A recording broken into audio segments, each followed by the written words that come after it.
ఆహ్, నాలుగో చరణం 4 నుంచి పాడుకుందాం. 4, 5, 6, 7 ఈ 4 చరణాలు పెద్ద పాట కనుక కొన్ని చరణాలు వదిలిపెట్టి 4 చరణం నుండి పాడుకుందాం. ఆరాధించేదా నిన్ను మది పొగడేదా నిరతము నిన్ను స్తుతించెదను.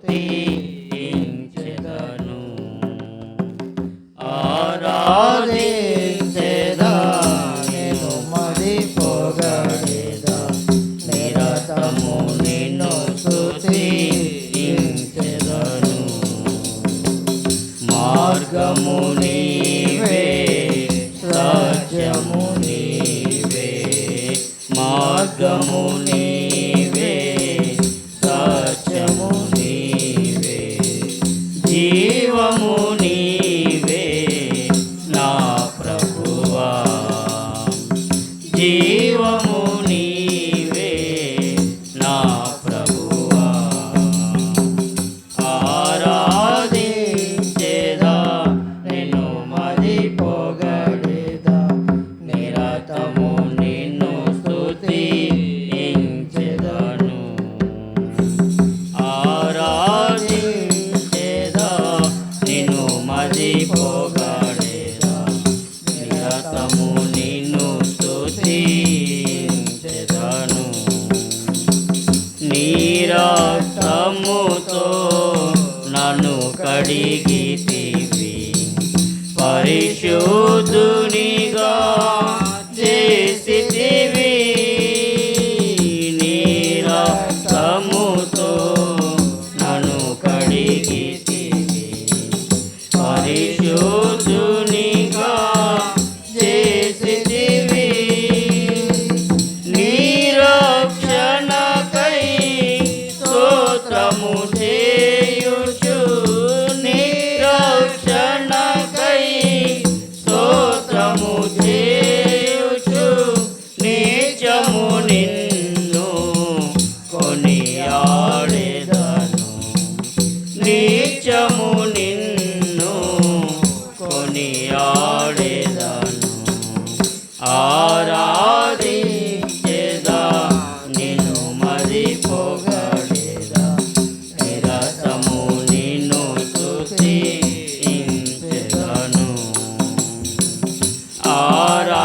ఆరాధించెదా నిన్ను మది పొగడేదా నిరతము నిన్ను స్తుతించెదను. దుర్గంధముతో నిండిన నన్ను దయతో నీవు పిలచితివి, దుర్గంధముతో నిండిన నన్ను దయతో నీవు పిలచితివి. ప్రేమతో పరమా విందును సంగి, ప్రేమతో పరమా విందును సంగి, ఆనందింపగా చేసిన ప్రభువా, ఆనందింపగా చేసిన ప్రభువా. ఆరాధించెదా నిన్ను మది పొగడేదా నిరతము నిన్ను స్తుతించెదను. ఆరాధించెదా నిన్ను మది పొగడేదా నిరతము నిన్ను స్తుతించెదను. ప్రియముగా దాచిన తరువారని పగులగొట్టి నిన్ను పూజించు, ప్రియముగా దాచిన తరువారని పగులగొట్టి నిన్ను పూజించు. నీ ప్రేమను నే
నీవే నా ప్రభువా ఆరాధించేదా నిన్ను మదిపోగడేదా నిరతము నిన్ను స్తుతించెదను ఆరాధించేదా నిన్ను మదిపోగడేదా నిరతము నిన్ను స్తుతించెదను.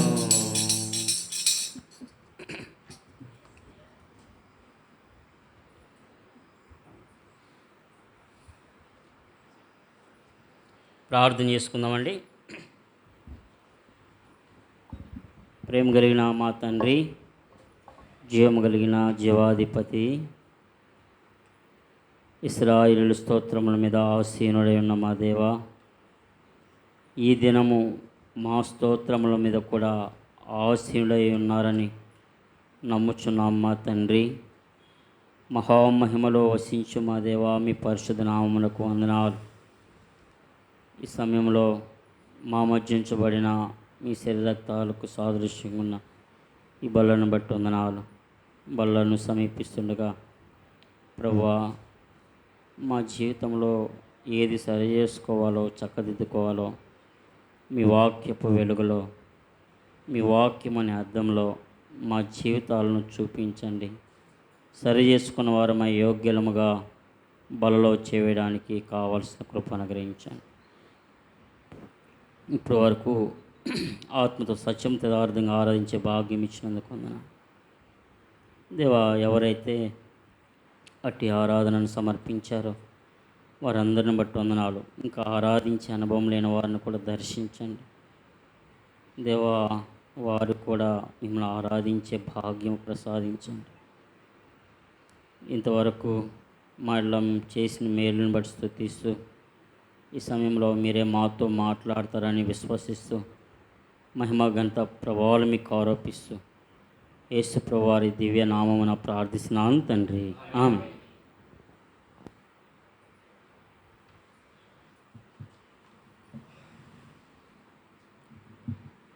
కొరింథీయులకు రాసిన పత్రిక 11వ అధ్యాయము.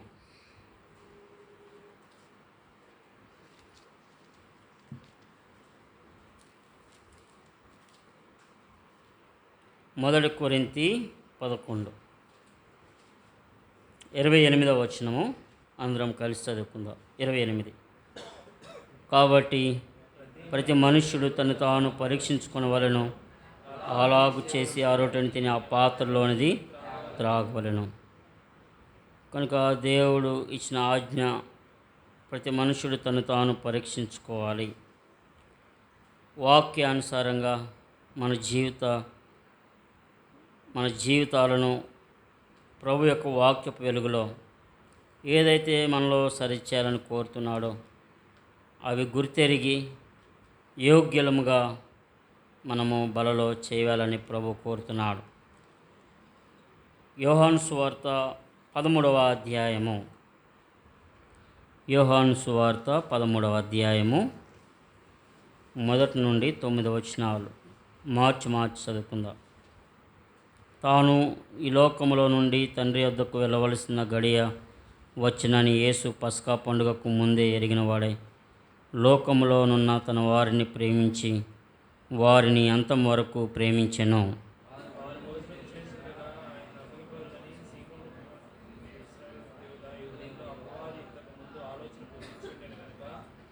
తండ్రి తన చేతికి సమస్తమును అప్పగించిననియు తాను దేవుని యొద్ద నుండి బయలుదేరి వచ్చిననియు దేవుని యొద్దకు వెళ్ళవలసి ఉన్నదనియు యేసు ఎరిగి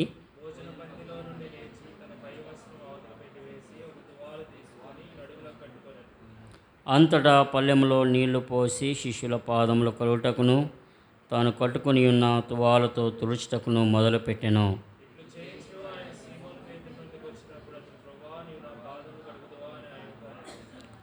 అందుకు యేసు, నేను చేయుచున్నది ఇప్పుడు నీకు తెలియదు కానీ ఇక మీదట తెలుసుకుందామని అతనితో చెప్పగా,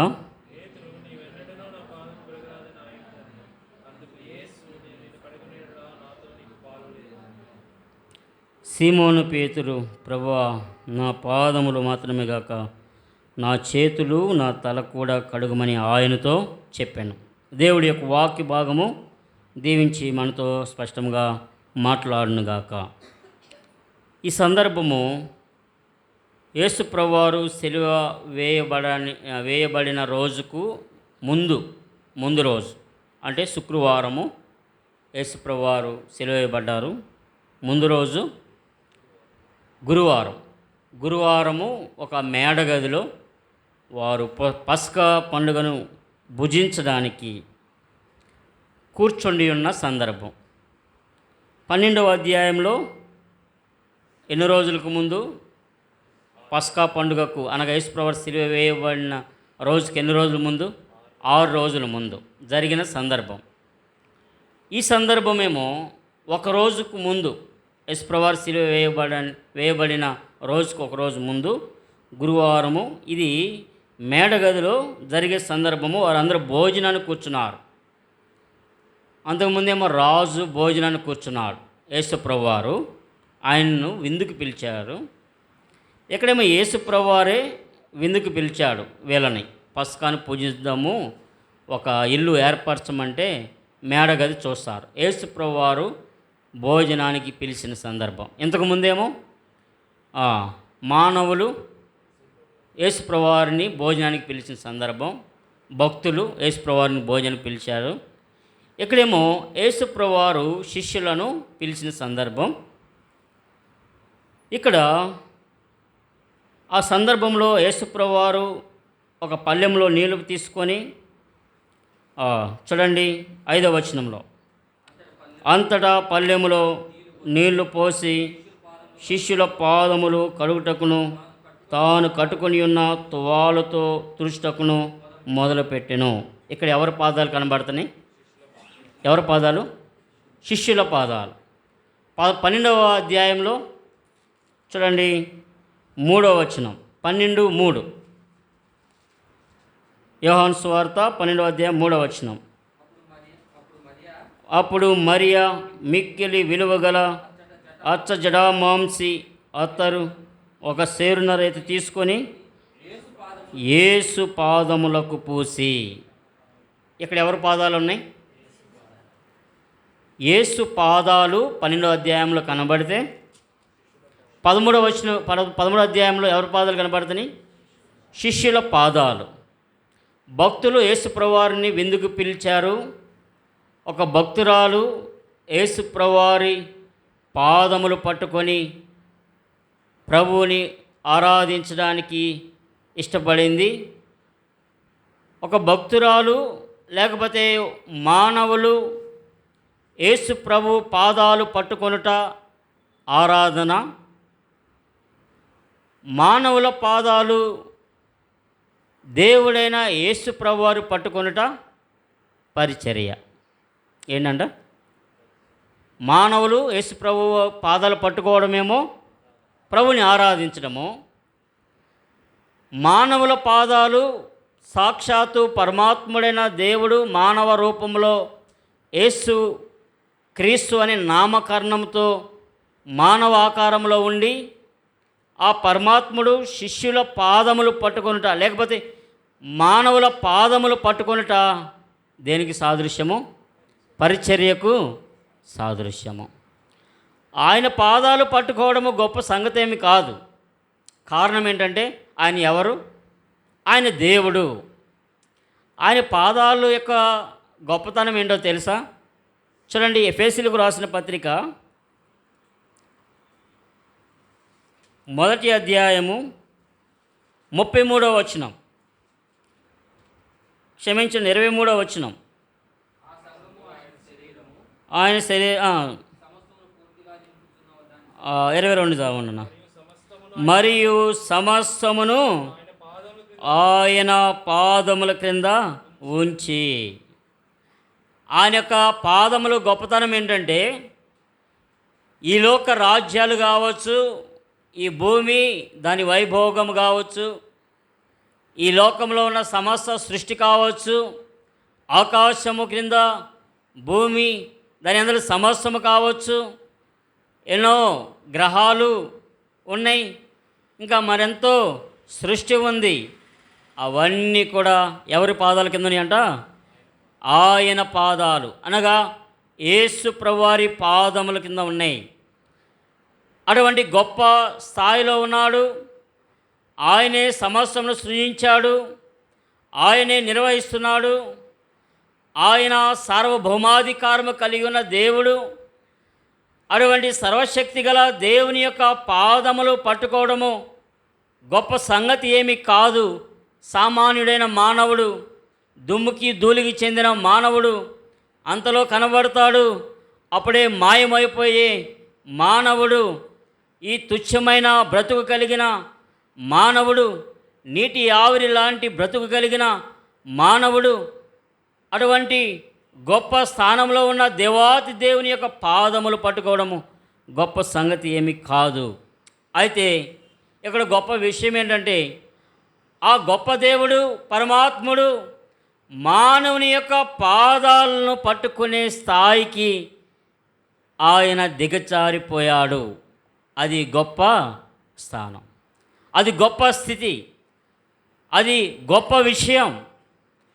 అటువంటి దేవుడు ఎంతగా తను తగ్గించుకున్నాడో ఇక్కడ మనకు బోధపడుతుంది. ఈ లోకంలో ఎంతోమంది దేవులను పడేవారు, దేవతలను పడేవారు, పూజించబడేవారు. అంతెందుకు, కొంతమంది మానవులే మేము దేవుని అవతారమని సింహాసనం మీద కూర్చొని ఉంటారు. ఏ రోజైనా మానవుల దగ్గర కూడా కిందకి దిగిరారు, కనీసం మానవుల్ని పట్టుకోవడానికి కూడా ఇష్టపడరు. అటువంటి లోకంలో సాక్షాత్తు పరమాత్ముడే మానవుని యొక్క పాదములు పట్టుకునే స్థాయికి దిగజారడము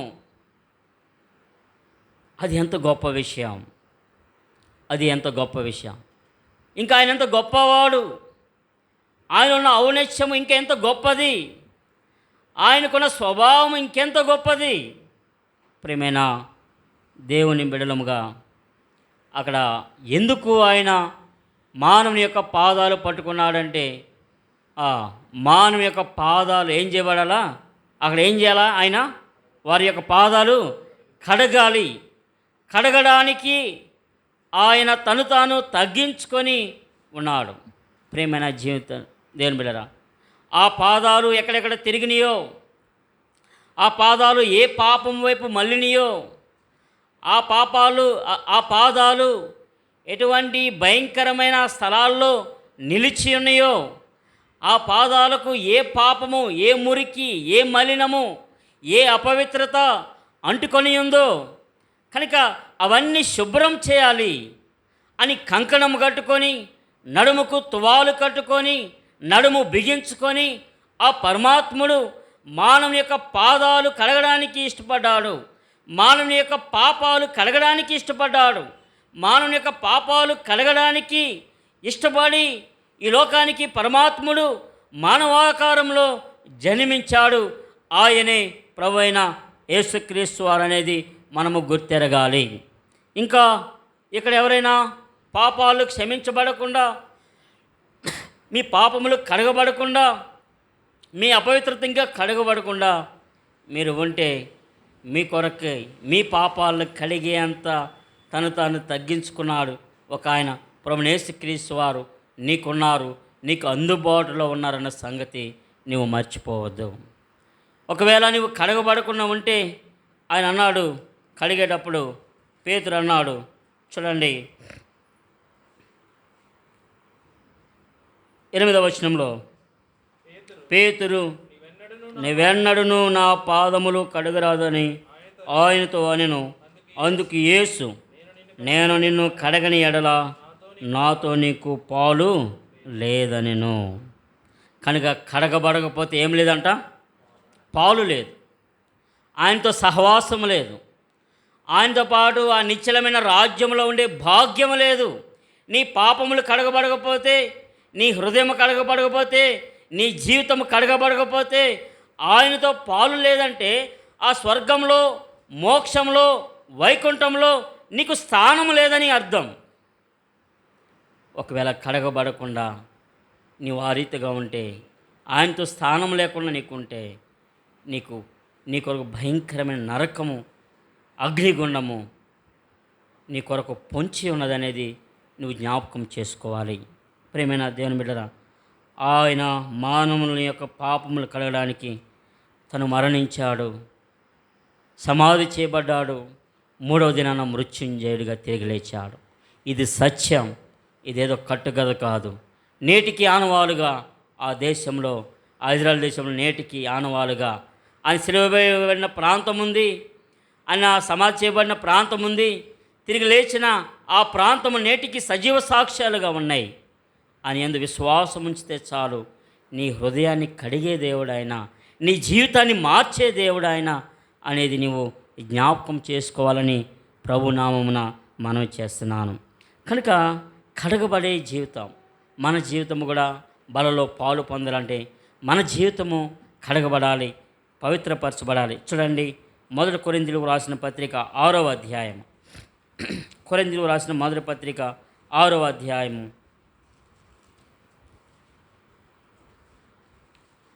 6వ అధ్యాయము చూడండి, 11వ వచనం. మీరు కొందరు అటువారై ఉంటేరు కానీ ప్రభువైన యేసుక్రీస్తు నామమున మన దేవుని ఆత్మయందును మీరు కడగబడి పరిశుద్ధపరచబడిన వారై నీతిమంతులుగా తీర్చబడితిరి. కనుక బలలో పాలు పొందాలంటే మనం పరిశుద్ధులుగా ఉండాలి, మనము నీతిమంతులుగా ఉండాలి. అలాగంటే ఏం చేయబడాలి? మనము కడగబడాలి. ఏటి నుంచి కడగబడాలంట? పైన చూస్తే చూడండి, 8వ వచనంలో, అయితే మీరే అన్యాయము చేస్తున్నారు. ఏంటంట? ఏం చేస్తున్నారు? అన్యాయపు జీవితం నుండి కడగబడాలి. తర్వాత 9వ వచనం, అన్యాయస్తులు దేవుని రాజ్యానికి వారసులు కాదు, జారులు, విగ్రహారాధికులు, వ్యభిచారులు, ఆడంగితనం గలవారు, పురుష సంయోగులు, దొంగలు, లోబులు, త్రాగుబోతులు, దోషకులు, దోచుకొనివారు, వీటన్నిటి నుండి కూడా మనము కడగబడిన వారముగా ఉండాలి. దోషకులుగా, ఒకరిని దూషించే స్థాయి, ఒకరిని విమర్శించే స్థాయి మనకు కూడా ఉండకూడదు. ఇలాగ ఎన్నో మరి మానవుని హృదయాల్లో ఉన్నాయి. 7వ అధ్యాయం మార్కు సువార్త 20 నుండి మనము 20, 21, 22 వచనాలు మనం చూస్తే, మానవ హృదయంలో మరి వచ్చే దురాలోచనలు, జారత్వములు, దొంగతనాలు, మరి అపవిత్రత, కాముకత్వము, విగ్రహారాధన, అభిచారము, దేవదూషణ, మత్సరము, కలహాలు, క్రోధములు, కక్షలు, ఇవన్నీ కూడా మానవుని అపవిత్రపరుస్తున్నాయి. శరీర కార్యాలు స్పష్టంగా ఉన్నాయని గలతీల్లో మనం చదువుతాం. ప్రియమైన దేవుని బిడ్డరా, ఇవన్నీ కూడా మనం ఉండకుండా కడగబడి మనం ప్రభు బలలో పాలు పొందాలి మొట్టమొదటిగా. కనుక ఆయన కడగడానికి ఆ శిష్యుల పాదులున్నారు. మన హృదయంలో కూడా ఏ పాపం మనలో ఉందో మన మనస్సాక్షియే గద్దిస్తుంది. కడగబడి మనము పాలు పొందాలి. రెండవదిగా ప్రభు వారు అక్కడ ఏం చేస్తున్నారు? పరిచర్య చేస్తున్నాడు. కనుక ఆ సంఘటన పరిచర్య. కానీ దేవుని వాక్యంలో వ్రాయబడిన మాట ఏంటంటే, చూడండి, మత్తయి సువార్త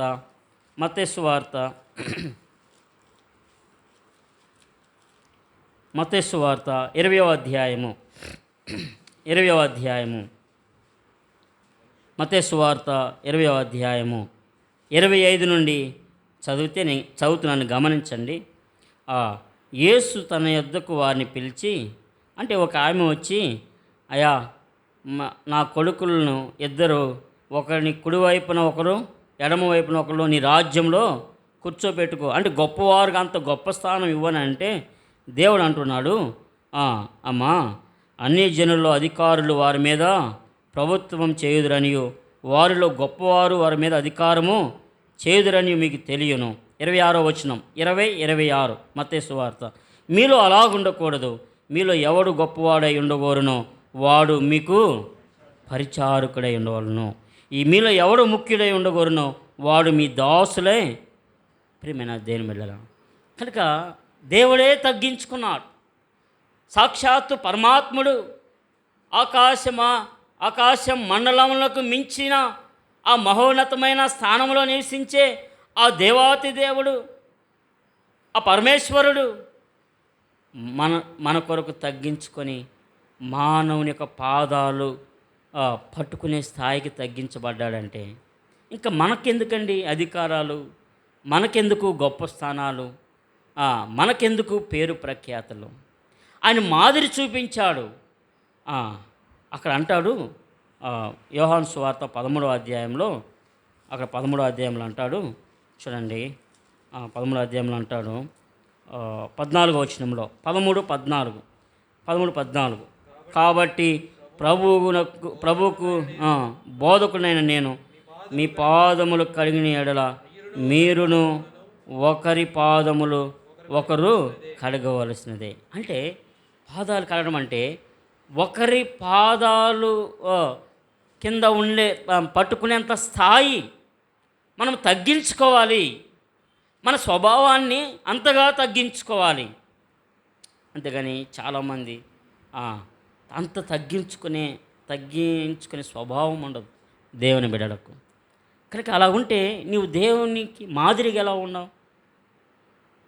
నువ్వు అలా చేస్తేనే ఇది మాదిరి అన్నాడు కదా, అందుకని నేను చేశాను అన్నాడు కదా. ప్రియమైన వాళ్ళరా, ప్రభు పరిచర్య తగ్గింపుతో కూడికి ఉన్నది. కనుక అందుకని అన్నాడు 2వ దినవృత్తాంతములు 29వ అధ్యాయంలో. త్వరగా కొన్ని మాటలు మనం జ్ఞాపకం చేసుకొని ముగించుకుంటాం. చూడండి 29, 2వ దినవృత్తాంతంలో 29:11, 382వ పేజీ. నా కుమారులారా, తనకు పరిచారకులై ఉండి ధూపము వేచునుటకును తన సన్నిధిని నిలుచుటకును తనకు పరిచర్య చేయుటకును యెహోవా మిమ్మును ఏర్పరచుకొని గనుక మీరు అశ్రద్ధ చేయవద్దు. కనుక మిమ్మల్ని ఏర్పరచుకున్నాడు. ఈ సంఘంలో ఉన్న ప్రతి ఒక్క బిడ్డను ఏర్పరచుకున్నాడు. ప్రతి ఒక్క వ్యక్తిని, ప్రతి ఒక్క సహోదరుణ్ణి, ప్రతి ఒక్క సహోదరిని, ప్రతి ఒక్క వ్యక్తిని. కనుక మాది కాదు, నాది కాదు అనేది దయచేసి మీరు తలంచొద్దు. దేవుని యొక్క సన్నిధిలో మీరు ఉన్నారంటే దేవునికి ఏర్పాట్లో మీరు ఉన్నట్టు. లోకంలో ఎంతోమంది ఉన్నారు, వాళ్ళు ఎందుకు లేరు? ఇక్కడ మీరున్నారు. కారణం ఏంటంటే దేవుడు ఆ గొప్ప భాగ్యం మనకి ఇచ్చాడు, తన పరిచర్య చేయడం. మన వంతులో నా వంతు ఏదైతే నేను అది చేస్తాను. ఇంకో సహోదరుడు తనకి ఏ వంతులో దేవుడు తలాందిస్తే ఆయన ఆ పని చేస్తాడు. ఆ రీతిగా ప్రభు పరిచర్యలో మనం ఉండాలి. ఒక కుటుంబం ఉంది, ఆ కుటుంబాన్ని మనం జ్ఞాపకం చేసుకొని మనము ప్రార్థించుకుంటాం. చూడండి 1 కొరింథీ 16వ అధ్యాయం. 1 కొరింథీ 16వ అధ్యాయం 15వ వచనం. స్టెఫను ఇంటి వారు అకయ యొక్క ప్రథమ ఫలమై ఉన్నారనియు వారు పరిశుద్ధులకు పరిచర్య చేయుటకు తమ్మును తాము అప్పగించుకొని ఉన్నారనియు మీకు తెలియను. కనుక ఎలా ఉన్నారంటే అండి, పరిశుద్ధులకు పరిచర్య చేసే విషయంలో ఎలా ఉన్నారంట? తమ తాము అప్పగించుకొని ఉన్నారు. స్టెఫన్ ఇంటి వారు, ఇంట్లో ఉన్న ప్రతి ఒక్కరూ, తన భార్య, తన పిల్లలు, ఒకవేళ తన ఇంట్లో పనివారు ఉంటే పనివారు, తన ఇంట్లో ఉన్న బంధువులు ఎవరైనా కావచ్చు, తన ఇంట్లో వారందరూ కూడా తమను తాము అప్పగించుకున్నారు ప్రభువుకు. కనుక వాళ్ళ వల్ల ఏమైందంటే 17వ వచనం స్టెఫను, ఫొర్మునాతు, అకాయికు అనువారు వచ్చినందున సంతోషించున్నాను.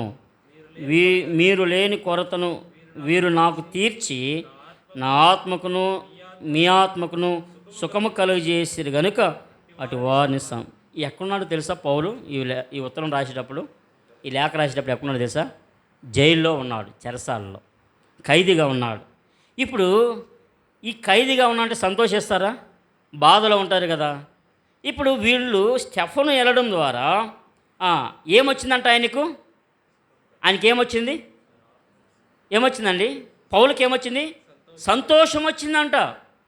అక్కడ అన్నాడు కదా, ఆ, వాళ్ళు వచ్చినందున సంతోషించుచున్నాను, మీరు లేని కొరతను వీరు నాకు తీర్చారు. మీరు రాలేదు కదా, వీళ్ళు వచ్చి ఆ కొరత వీళ్ళు తీర్చారు. ఎంత భాగ్యం అండి, ఎంత భాగ్యము. మనము వలన కొంతమంది సంతోషంగా ఉంటున్నారంటే ఎంత భాగ్యము. ప్రభువుకు అప్పగించుకున్నారు. ఇప్పుడున్న సేవకులు వాళ్ళ ఒక చోట సేవ చేసే దగ్గర అంట, అక్కడ ఒక ఆమె ఉండేదంట, మహాత్మ గారని. వాళ్ళు వేరే ఊరికి వెళ్ళేవాళ్ళు. ఎక్కడికి వెళ్ళేవాళ్ళు? వేరే ఊరికి, ఆ మందిరానికి వెళ్ళేవాళ్ళు ఆ గ్రామం నుండి. ఈమె ఉదయమే లేచి అందరినీ పిలిచేదంట, అందరి ఇళ్ళకి వెళ్ళి సిద్ధపరిచేదంట.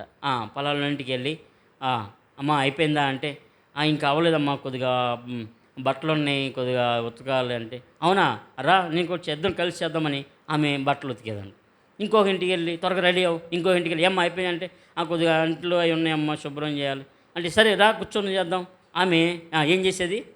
పని చేసేదాన్ని. అట్లాగా పనులు చేసి వాళ్ళందరినీ ఏం చేసేది? సిద్ధపరిచి 20 మందిని తీసుకెళ్ళేదంట. ఎక్కడికి? మందిరానికి. సమయానికి తీసుకెళ్ళేదంట. ఆమె ఏం చేయబడింది? పరిశుద్ధుల పరిచర్య కొరకై తాము అప్పగించుకుంది, సమర్పించుకుంది. మనము కూడా అలా ఉండాలి. ఎలా ఉండాలి అంటే, బట్టలు పనులు అంటే ఈ రోజుల్లో ఎవరు చేయనివాళ్ళు, కానీ కొద్దిగా సపోర్ట్ చేసేవాళ్ళు, ఎంకరేజ్ చేసేవాళ్ళు, ప్రోత్సహించేవారముగా ఎవరికైనా బాగపోతే రండి మనం అందరం వెళ్ళి వాళ్ళని పరామర్శిద్దాం. అందరూ కలిసి వాళ్ళని పరామర్శించి ఏదైనా అవసరతలు ఉంటే వారికి సహాయపడి వారు వెళ్ళడం ద్వారా కుటుంబానికి వారు ఎంతో సంతోషం. ప్రియమైన దేవుని బిడ్డలారా, కనుక పరిచర్య ఆ రీతిగా ఈ స్టెఫను కుటుంబం వాళ్ళు చేసుకున్నారు. కనుక ఎన్నో పరిచర్యలు ఉన్నాయి ప్రభు ఇంట్లో. దేవుడు అన్నాడు, నా కుమారులారా, యెహోవా మిమ్మల్ని తనకు పరిచారకులైనకు దేవుడు మిమ్మల్ని ఏర్పరచుకున్నాడు. కనుక మీరేం చేయొద్దు? అశ్రద్ధ చేయొద్దు. కానీ యేసుప్రభు వారే పరిచర్య చేశాడు, శిష్యుల పాదాలు కడిగారు. కనుక రెండు సంగతులు మనం జ్ఞాపకం చేసుకున్నాం. మొట్టమొదటిగా కడగబడాలి. దేవుడు పరిచర్య అక్కడ ఏం చేశాడు?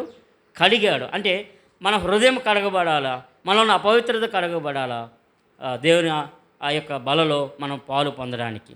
రెండవదిగా దేవుడు ఏం చేశాడు? తువాలు నడడానికి కట్టుకున్నాడంటే దేనికి సిద్ధం? పని చేయడానికి, పరిచర్యకు సిద్ధం.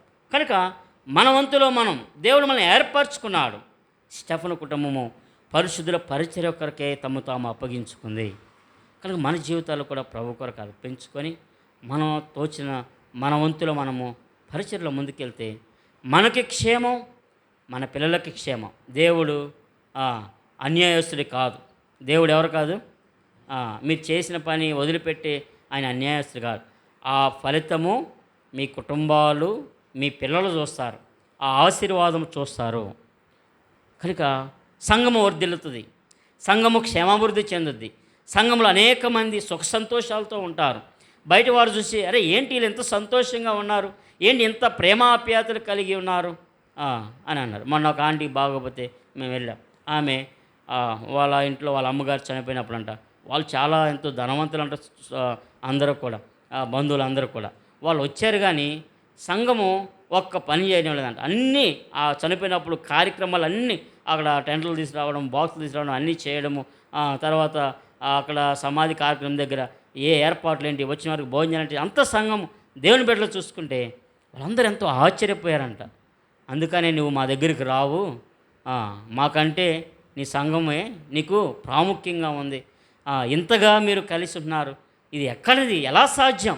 అన్నదమ్ములే కలిసిమెలిసి ఉండట్లేదు ఈ రోజుల్లో, మీరు ఎవరెవరో ఇలాగా అందరూ కలిసి ఎంతో సంతోషంగా అందరూ పనులు చేసుకుంటున్నారు, సహాయపడుతున్నారు అని వారు ఆశ్చర్యపోయారయ్యా అని ఆమె సాక్ష్యం చెప్తుంది.